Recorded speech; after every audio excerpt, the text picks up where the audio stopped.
Traplet's range of modelling and craft tools includes this multi-purpose airbrush kit. This is a slightly more advanced dual action airbrush in that we have air by pressing a button, and then by moving the lever back we introduce paint flow as well, which we'll see later.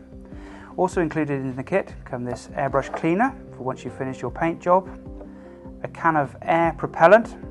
Notice a fairly sophisticated adapter here which you can use either on a can like we have here, or it can be fitted to an electric driven compressor to give you a more constant flow of air. Ideal if you're doing a lot of airbrushing.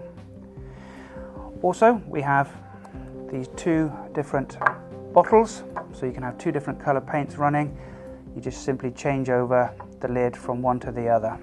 Also included in the kit is this small spanner. It's actually designed to fit on the nut there, on the adapter, to remove the air line for you to position it on a more complex electric driven air compressor. This is a dual action airbrush, and the way that works is with this lever.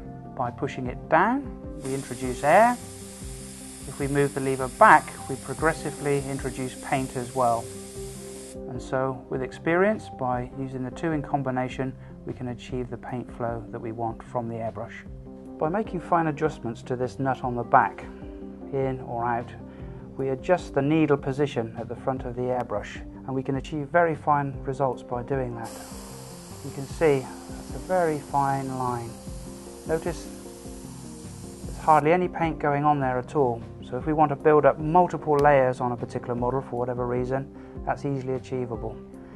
This more advanced airbrush is pretty much good for any type of modelling work you might want to do. You can spray food colourings if you're into cake decorating. If you're into nail varnish application for women's nails, it's ideal for all these jobs.